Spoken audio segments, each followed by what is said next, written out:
How are you? I'm good. I'm good. Good. Well, thanks for joining me this crazy Saturday afternoon. It's fine. This is fine. You're welcome. Okay. All right, so let's get started. It is being recorded and uploaded to YouTube, so just be mindful of that with the engagement. Um, Okay. so first, just honestly tell my audience and people who will be listening and watching about yourself. This is Sarai Quinice. You guys have heard me mention her on my platform before.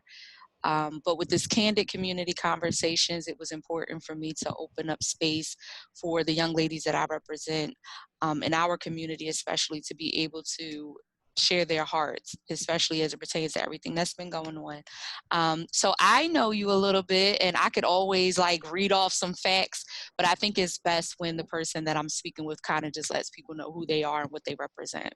Yes. Hi, everyone. My name is Sarai Kunis. I am an actress, singer, dancer, model, a serial entrepreneur, mentor, motivator, inspiration, teacher. Um, I like to help the youth build their brands, start their brands, and I like to just teach them about themselves, self-love, and building their self-esteem, and just making sure that they do their best all the time and they are Yeah. their best selves 100% of the time. Now, how old are you, Sarai? I I'm think it's important. 19. 19. So I think it's important for people to know that because I think Mhm. one of the things that always bothered me before we jump into the conversation about the stigma of today's youth, Gen Right. Z, is that they're not listening. Right. They're creating a ruckus. And, Mhm. even if you want to go as far back as when I was growing up, kids are bad. There's always Mhm. just this stigma that surrounds the people who are in the generations behind us or younger generations. And girl, I'm guilty of it too. Because when Yeah. I just remember my early years at Temple, the ones who were in high school and that were younger than me, I would be getting frustrated with what I would see like on the subways and just the interactions, but just understanding that once they were allowed a room and a space to be themselves and to speak from their hearts and to talk about what was going on, it gave for better communication. And Right. so I appreciate Yeah. you so much. And I think that Thank it's you. important as we open up our platforms for the Right. youth that they're able to share their hearts. Mhm. So I just want to start with how how did you feel when you first saw the footage of the murder of George Floyd? I was heartbroken. I was heartbroken. Actually, because right after I saw it, I started breaking down in tears. Then I went on my live and I was like, this is not okay. And after all that I felt for George Floyd, I'm now thinking like, of all the other videos that I've seen online of Yeah, police brutality and them mishandling our kings and our queens. And then it has me thinking like what's going on behind the scenes. yep, The ones exactly. that don't get filmed.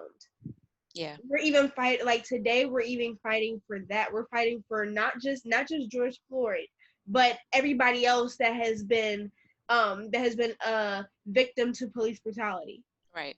Absolutely. And so, what were some of the fears, just as a young African American queen being raised today in America? What were some of the fears that came across your mind, just thinking about how you may get on the subway to travel to different places and how you may be out hanging out with your friends one night? What were some of the things that ran through your mind? Um getting hurt by the police, getting hurt by white supremacists because they're still out here. Yeah, There are people that are coming to these protests just to like cause destruction, and also there's a lot of people of color, but the specific ones of people of color that may not be black, they're also fighting against us too. Like some of the other minority races, they're right, fighting against us as well.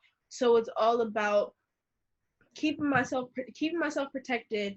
And then there are also still people out here that wants to do harm to young women, like yeah, like sexual assaults and yeah, harassment. So all of that comes down to being a woman, and then being Black. It adds like the police brutality and the race adds on, and then also men just harassing women, Yeah. you know. So Yeah, there's a lot of layers in that. I'm glad you a lot opened of that like, space because I didn't want this to just be surrounding that one, of course, tumultuous and traumatic event surrounding right, George Floyd. Um, he has been laid to rest peacefully, and I know there's some more. They have a few more services, and I want to honor, his legacy. definitely, However, I yeah. I do understand what you're saying, and I'm glad that this has segued a little bit because there Mhm. are a lot of layers of racism and discrimination that I think people don't fully understand Right. when it comes to women of color. And then, like you said, you're a woman. So as it pertains to you being in entertainment, even as an actress and being on stage and theater and films, Mhm. um, I'm sure you're aware of a lot of the ones who've gone before you and the oppression they face just being in the entertainment business. So talk a little bit about that. Just have you ever experienced, I don't assume because someone is young that I had my first racial um, encounter or discrimination when I was 8. So I never assume that someone's age means they haven't experienced it yet. But have you faced any type of discrimination as an actress, someone who is entering a space where even still white kind of dominate? I wouldn't say that I have experienced racism. Um, I can give you a few examples of I can give you what I've witnessed, and I Sure, can also tell you about my college. So yeah. sure. Go So ahead. um when I was younger, I still hang out with a lot of boys. Like I'm just like I'm a real girly girl, but like Yeah. I have a lot of bros, a lot of homies, all that, Yeah, I'm a tomboy. right? Yeah, I get it. Yeah, so when we were on my grandma's block in Southwest Philly, um a cop car pulled up, and they just ran down the street. We were playing tag, and then they Right, got out the car, and then they basically like manhandled my friend for no reason. right, And then they placed his head down on the cop car, on the hood of the car, and then they said, "Do you have a gun? Do you have a gun?" And we're all looking confused, like, no, we're right. kids. The only type of gun that we would have is a BB gun from around the corner, or a water gun. That's it. Why would we have a gun? And then the police was like, well, we saw someone that looks like the boy, that looks like my friend, and they said that they had a gun. Like, it was a report saying that a guy that looks like you had a gun. And I'm like, okay, but you're not gonna ask. Yeah. You're just gonna put Mhm. your force on him, and he was unarmed. Right. He was unarmed. So And how did that situation end that night? Did the police let him go? the police let him go, but they were like, because we were upset, but like they were kind of like jokingly, like they were kind of joking around with like us being mad and upset at them and like irritated and everything. And that's when they were just like, calm down, like it's not even that bad, da da da da. And I'm like, but you wouldn't feel the same if it happened to you, if you were Right, in our shoes. Why can't you right. just accept that and put yourself in our shoes, so that we can, I don't know. It's No, I yeah. understand. I Yeah. understand. Were they white officers? Yes, they were. All of them were white. Okay. Yeah, they were. Um, I don't know if you've ever saw or are familiar with the movie Seraphina, but I was 8 when Seraphina came out, and I remember my mom and I going to the movies to see it. And it's Mhm. basically Whoopi Goldberg played in it. I cannot remember the name of the young woman who played the main character, but it was about racial inequality in Africa where Mhm. she was living, and it was a bunch of high school students fighting against the change in the system that was coming into their school. And I remember we went to the bathroom afterwards, and this white woman turned to my mother. I remember what she had on. She had on like a purple bluish sweater.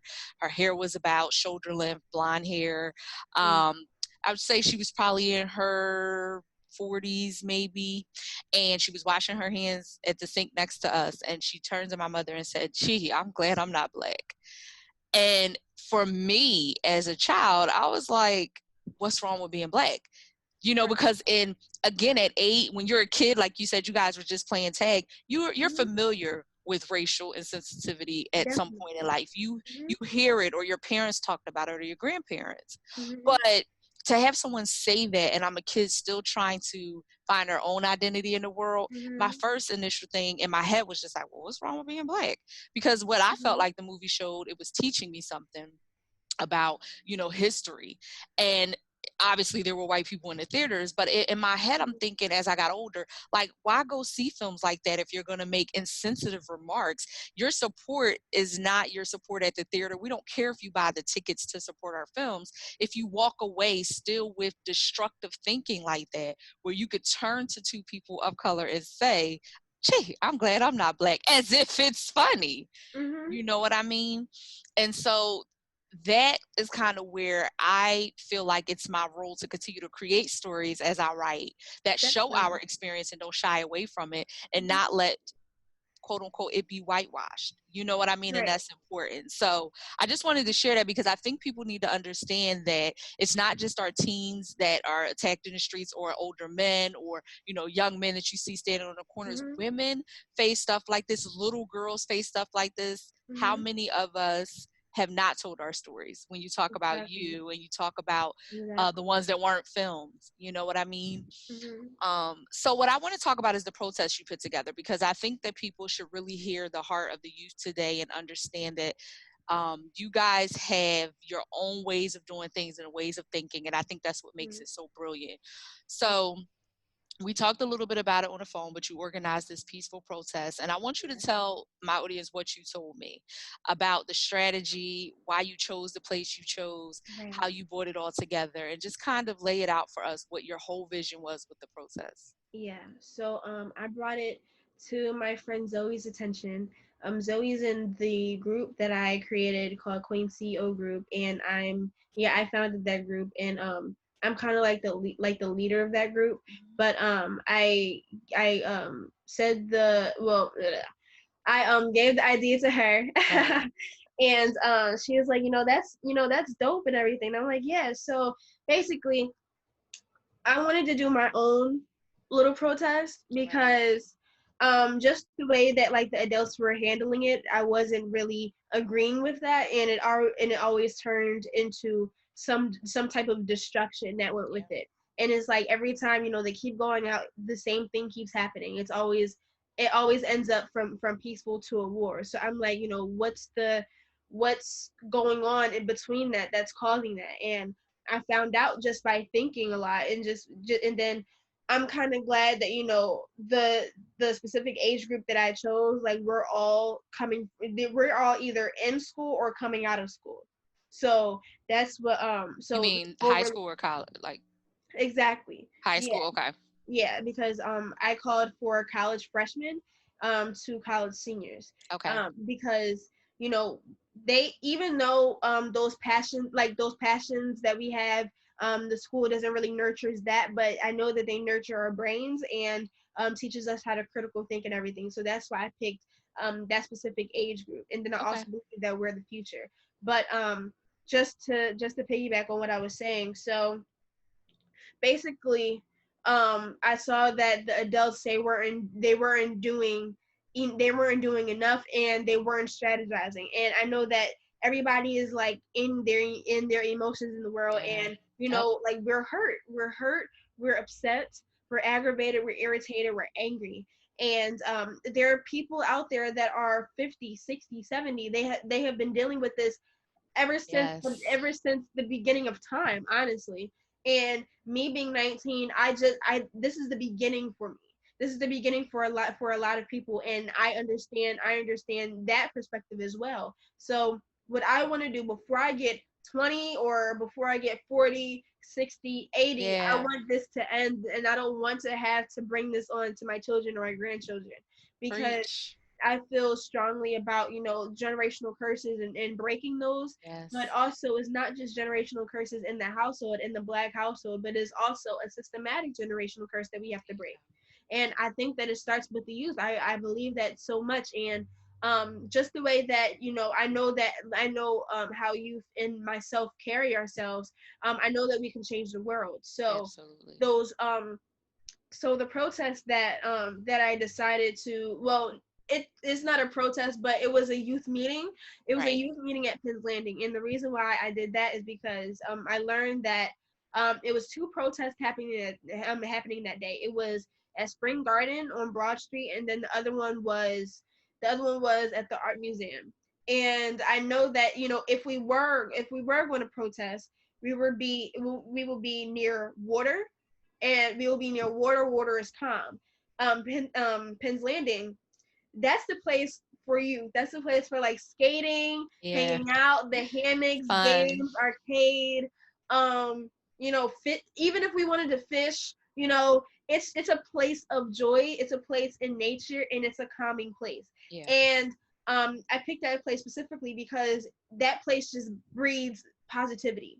Yeah. Like you would never go down Penn's Landing and not have a good time.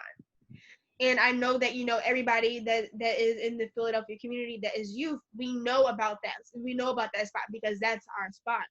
And then also, I would know how to differentiate the people that are for me and then the people that were against us, like the looters and everything, because Penn's Yeah. Landing, on that landing there are no stores.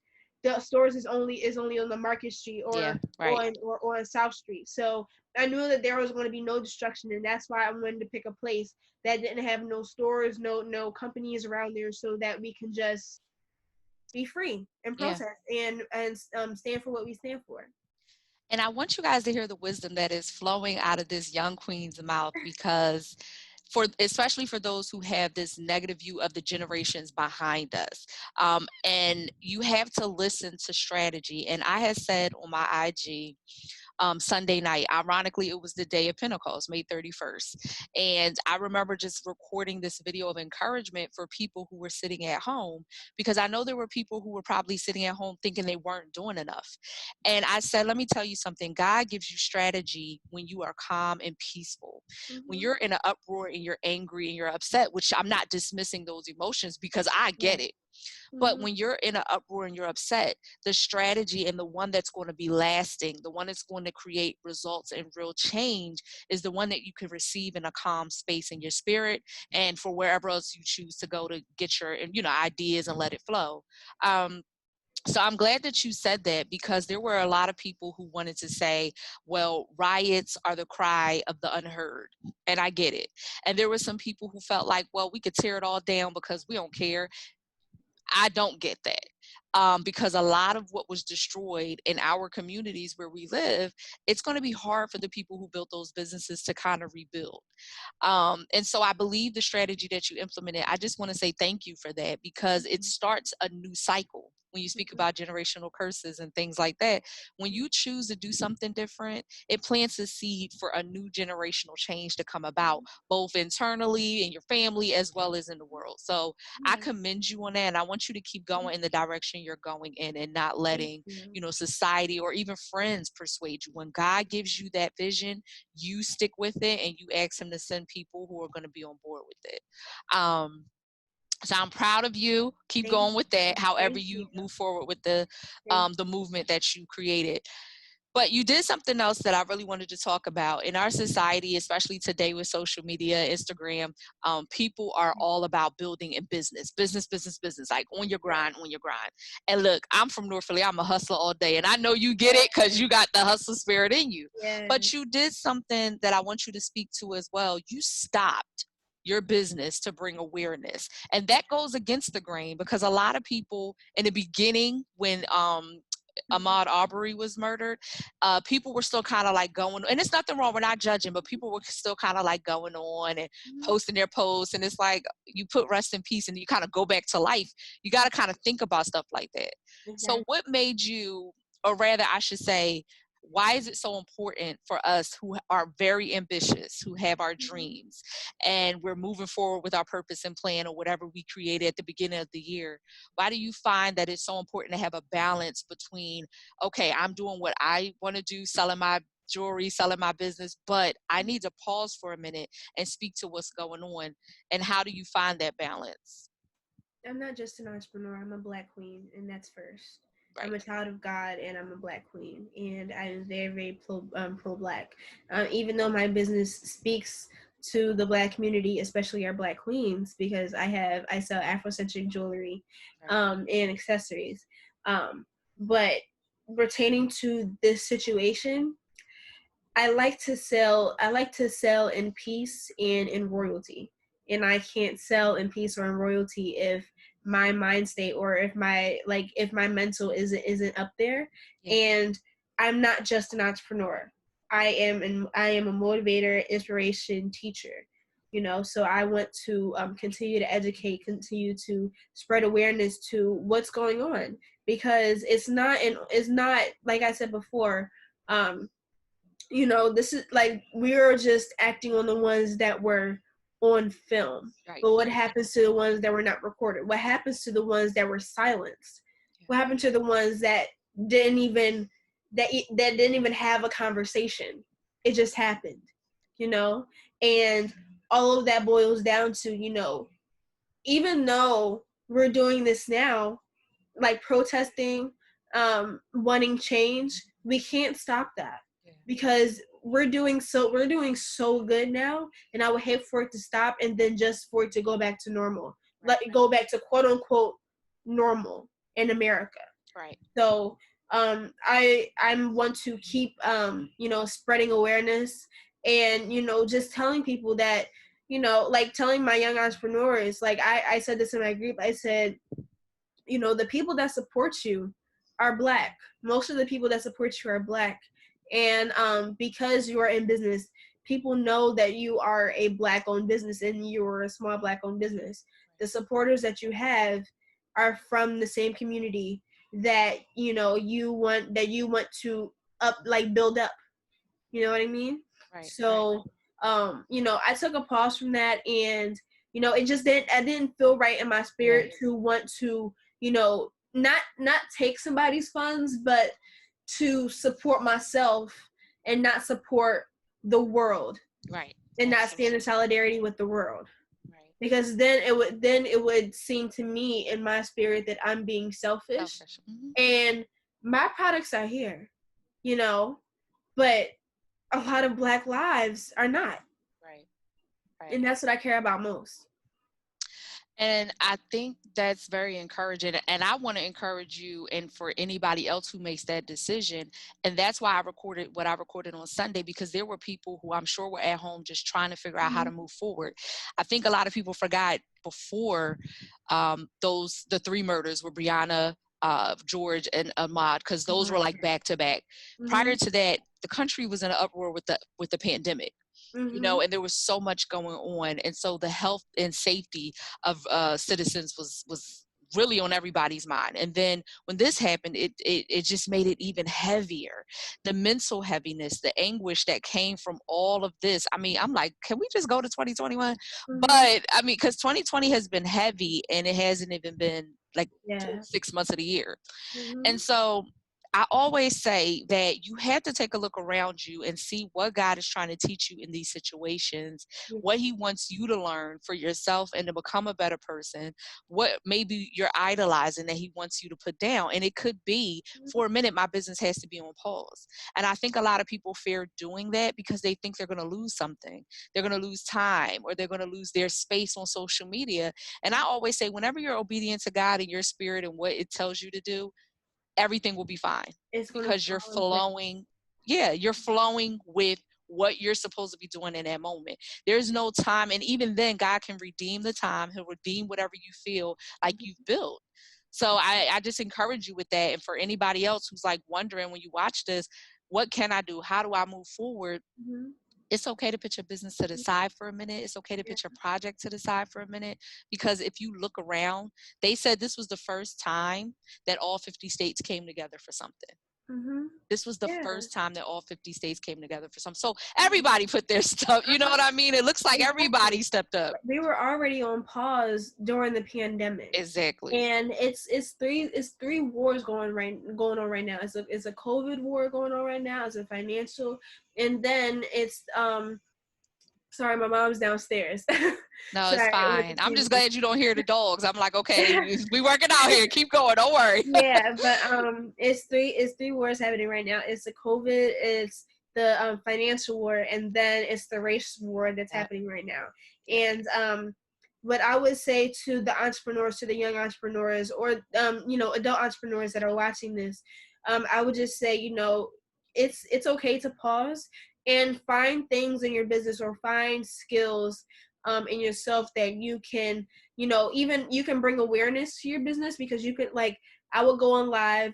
If I was you, I would go on live on my business profile and then talk about, what's happening, still educating. And then that's even bringing more awareness to the business, but also still doing your part and playing in solidarity. You know what I mean? Or on your business page, you can post different memes, or different memes of like what's happening or whatever. And this doesn't have to be funny, but just spreading awareness.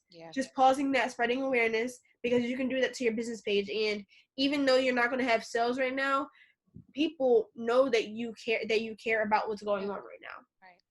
Yeah, it's a time for humanity to be human.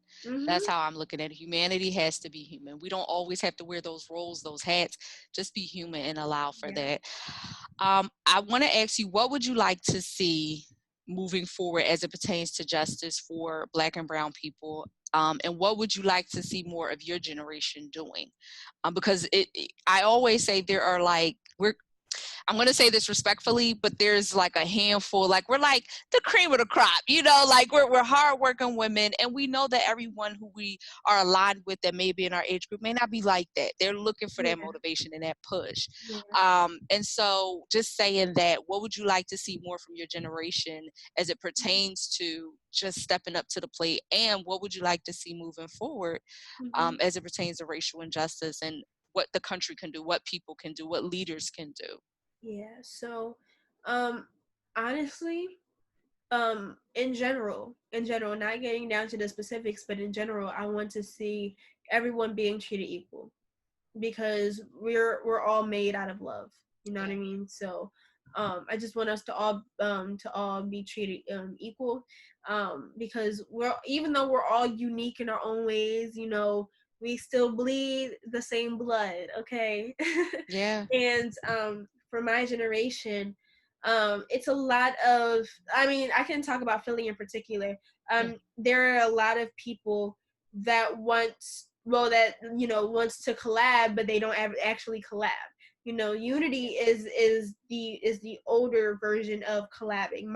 Modern day, a modern day word for unity is collabing. So and Philly, they say, Philly don't support Philly support popularity. It's a lot of creatives saying that. It's a lot of entrepreneurs saying that. But it's like, we're all complaining, but what are we actually going to do about it? So what I want to see more from my generation is, we're smart. It. We believe in ourselves. We always try to hustle every day.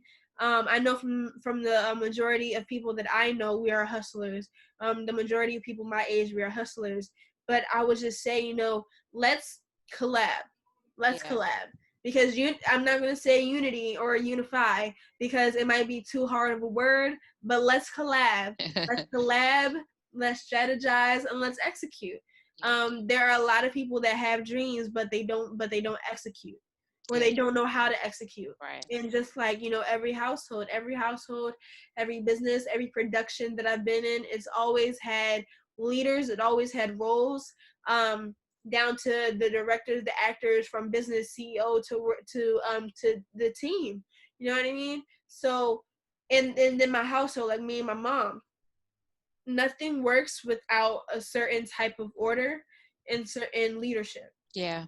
So I would just say, and teamwork as well. So I would just say, what I want from my generation is collabing, strategy, and collabing, strategy, and execution.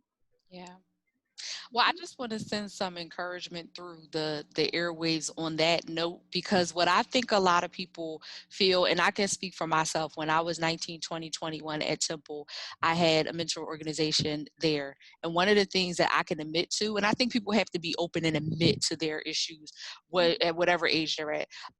Sometimes there's this level of, when you're standing next to someone else who's great, inferiority, and you have to kind of work through your low self-esteem. And so for any young ladies listening, don't be afraid to collab with another woman, another Black woman, another Black queen. Even if you feel like she's somewhere where you're trying to get to, latch on to that. I always believe in coming together. It took me some time to get here. I know I don't look 35, but I am. But I just remember being your age and kind of having to say, like, I would collab, but I would feel kind of like I wasn't worthy to be up there with some people that I collabed with. And then I had to look at it like God gave you this opportunity because he knew they could help you grow and that he could pull you up, with them. So I just want to say that, because I know that with how I always pour into the teen girls, I think sometimes that holds them back. Even when I taught in the schools, they look at one another sometimes and they feel a little envious, or they look at one another and they don't know how to just connect with someone that may not look like you. It could be Hispanic, it could be, white, it could be African American, but you have to find that common connection. And right now, I think we're all commonly connected in the world right now. We're Yeah, tired and we're feeling frustration. So I yeah, just wanted to encourage, because I know when people see this, there are some young ladies who feel like maybe their voices don't matter, or how can I connect with someone like Sarai, but they don't know that, and I want you to see yourself as the beautiful Black queen you are. You may not hear it in your home. I am aware, when I was a teacher, some of these kids don't have that encouragement at home. Some of them are raising themselves, or their grandparents are raising them, and they didn't have that bond with their parents. So I just want you to hear this and to know that there are women and young ladies like Sarai out there rooting for you, even while you're trying to figure out your space in the world. You have definitely. one. You have one. So Definitely. I would just say for everybody that's watching, I'm an open book. So you can hit me up. We can FaceTime, call each other, all of that. Like, I don't yeah, mind at all. And also, I would say this. I would say that, I'm your sister. We are fellow queens. I love you and I care about you. You have a beautiful mind, a beautiful soul, and I would love to collab with you, put you on my platform so that you can share your voice, so that we can hear your voice as there you go. well, because your Yeah. voice matters. Yes, it um does. yes, and I would say, and one thing popped up in my head, and I say, collaboration is greater than competition. Yeah, um every time. when we yeah when we're in competition with each other, we'll see, which person is better, which one has more skills, or which one is more talented, or whatever. But that stops our growth. And with collabing, like, it can be something that I know that you don't have the knowledge on yet, and then vice versa. Like, you might have the knowledge and I don't.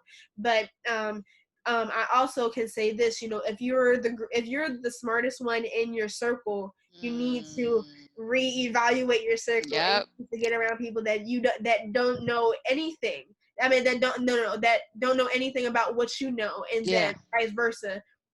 Anything that they know and that you don't know, so that y'all Right. can learn from each other. So that's a lot of how my circle is right now, because I specialize in certain things, in like the arts and entrepreneurship and stuff, and then other people, I do have like-minded people or whatever, but like, they could be more heavily skill setted another in another portion of, acting or singing or dancing, Yeah. the arts or entrepreneurship. So my circle is always evolving, and I am never the smartest person in the room, Yeah. because I have growing to do. And just on a humble note, I would say, I always think of myself as a learner. I'm not just a teacher, because I did really good in school. I'm a learner, 4.0, all of that stuff. Yeah. But it's great to learn, like, to talk to your elders, to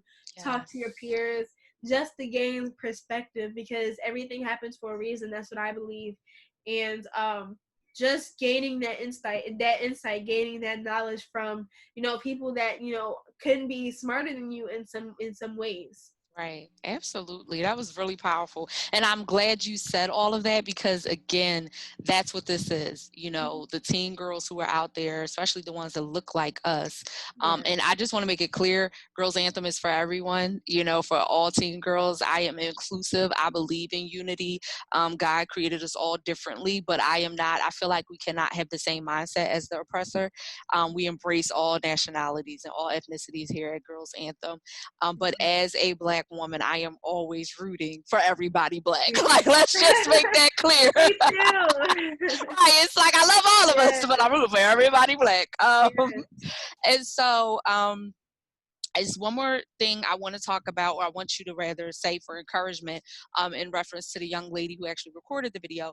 But prior to us kind of easing our way and winding down, because we're here live, and there are some questions that some teen girls may have, or even if it's not you, but do you have a question for me? Because you said something key. You said learning from elder, and I'm not an elder, but I'm just saying I'm 35, Yes, but I am in another generation, and I I think that's understand. the good thing about what this is called, Candid Community Conversations. So we're Hmm. being candid and we're coming together as a community Yes. and we're having a conversation. Yeah.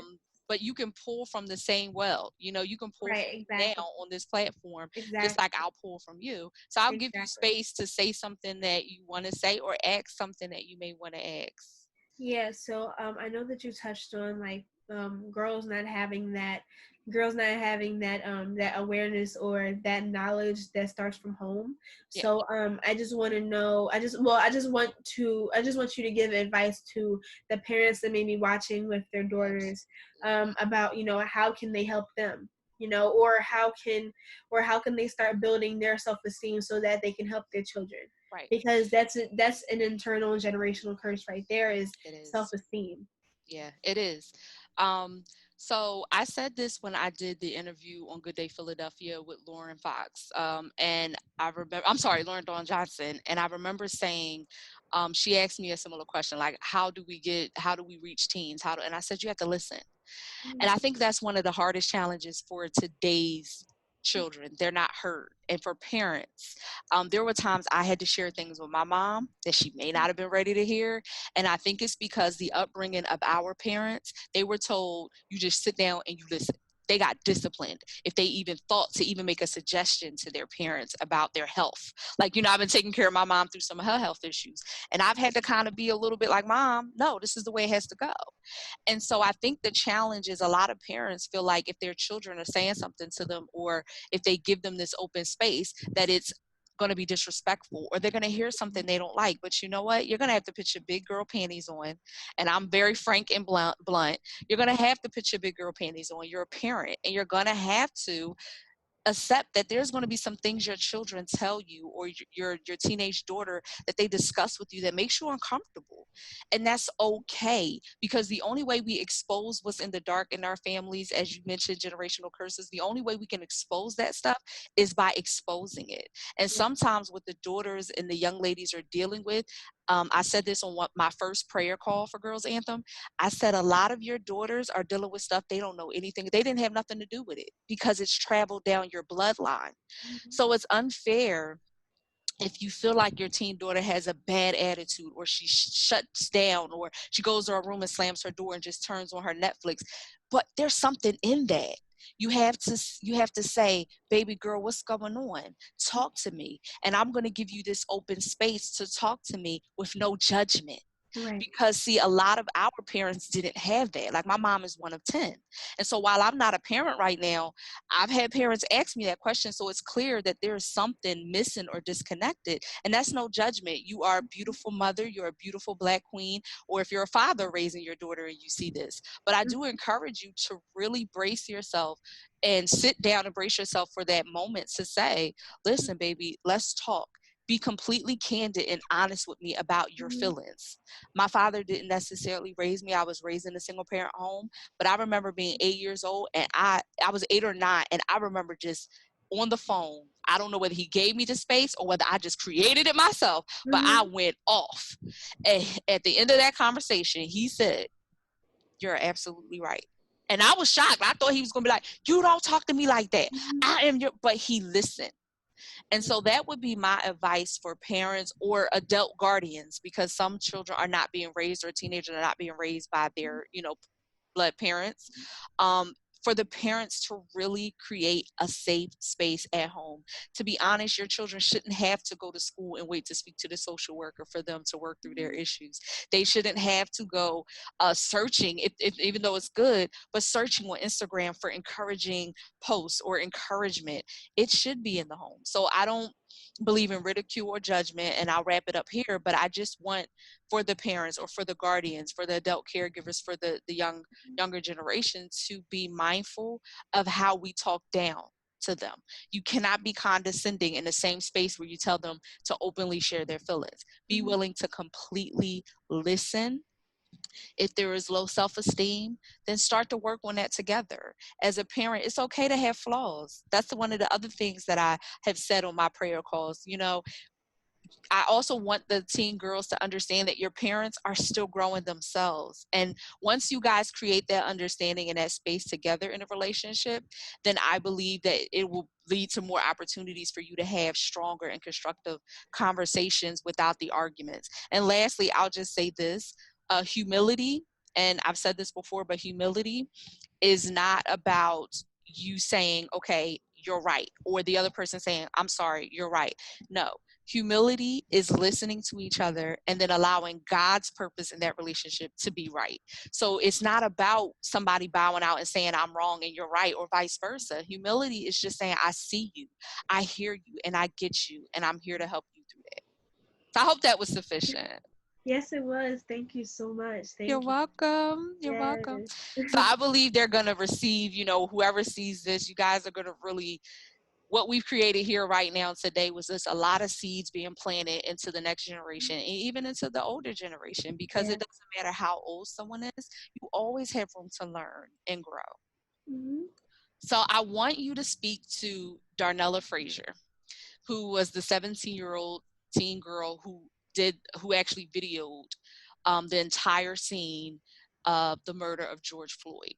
And what I discovered this week is that she had been dealing with a lot of That's bullying, bullying. Yeah. and she's in therapy, getting help. And I would have been, I'm sure she probably would have been in therapy even without the bullying, because the scene was traumatic within itself. Mm-hmm. So I just want you to speak to her, encourage her, whatever you would like to say, just to lift her up, because right now she needs all the love that she can get.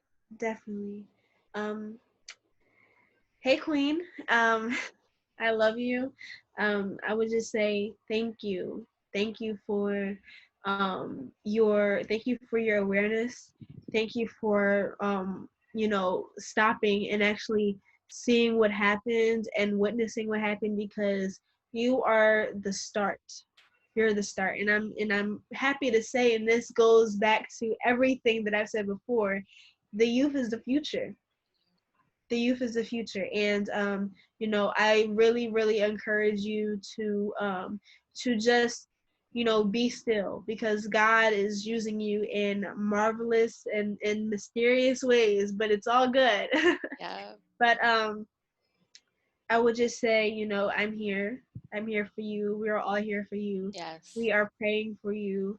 I want you to stay strong, because you are strong. You are a strong Black queen. And none of this would have happened. No changes, no laws would have happened if it wasn't for your video. For the iPhone, from a youth that usually a lot of adults would say that we're phone zombies. But this turned out to be a very, very positive thing, because it sent out awareness. Not what happened on the video, but the fact that you actually took your time out of your day, from whatever happened that day, from whatever you was doing that day, you sat there and paused and you recorded. And that's why a lot of the protests are happening. That's why a lot of changes are happening. That's why a lot of awareness, and you inspired me to even, want change, and to protest, and to bring the youth together. So thank you. Thank you. Thank you. Yeah, we salute you, we love you, and we honor you. Yeah, I love this. I think this was an amazing first episode for this series. Like, I don't know what God's doing. I'm just letting him do it. I'm glad he's using us both as vessels in this season. And so just in closing, if there's anything else you want to share, I'll definitely make sure all of your contact, like, Instagram and stuff, is in the definitely. video. Thank you. But anything you just want to share with the audience with Girls Anthem. And this is going to go beyond that. I truly believe there are going to be a Definitely. lot of people that sees this, even outside of maybe the age range of teenagers, that will feel inspired. So Definitely. I would just say you are important. You're strong. I love you. I care about you. I believe in you. Even if you may not fully believe in yourself, but you have that gold in you. It's in your soul. You are worthy, and you have people like me that are rooting for you out in the world. amen. All right, so I'm going to pray us out because, as you know, if you didn't know, that's how I usually start my interviews, usually how I end them. It doesn't matter whether I'm interviewing the celebrities or somebody next door. I just believe that that's how we seal things, and that God's purpose will be Amen. revealed in this. So, Lord God, we just thank you for this time together. We thank you for this conversation, and we thank you for what you are doing. We see you moving, God, even through some of the riots, the destruction, and even the negative news that's being reported. We still see what you're doing. We see your hand over the different situations, even with Minneapolis adopting now this policy that chokeholds have been banned, and even any officer standing nearby would, and not stepping in, would be brought to justice as well. So there's change taking place, God. This stuff, the civil unrest in our nation right now, had to happen in order for the change to come forth. But I just want to pray over Sarai and all the young Black queens and the young Black kings out there who we are pouring into, that we're passing the baton to. I ask, Lord, that you would bless them. I ask that you would minister to their spirits at night, and when they're feeling afraid, even to walk down their street, that angels would just come out of nowhere and surround them safely, God. I thank you for the gifts that are inside this young woman. I thank you that she is willing to yield those gifts to you so that she can be used for your purposes in this time. God, I thank you that anything that she was facing that was causing distraction, even the change in how school ended this semester, I ask that you help her to see your hand in it and help her to see it from your perspective. And as she continues to pour into her friends, as she continues to pour into like-minded people, and even those who may come up to her to ask for her advice, I ask, Lord, that you always speak through her. And lastly, we just ask that you would continue to bless this nation, remove all the wickedness from the different industries and sectors, from government to church, everywhere. It is time for the wickedness to be uprooted and for righteous people to be in those positions, people who love you and are going to bring forth um, love, justice, and do things correctly. So we just thank you right now. We believe that this first conversation is going to reach the masses and the hearts of the people that it needs to reach. We thank you and we love you. In Jesus' name, amen. Amen. Thank you so Of much. course. We're going to talk soon, but we're going to end it here. Thank you. Enjoy the rest of your Saturday. You too. Thank you Thank for having you. me. Of course.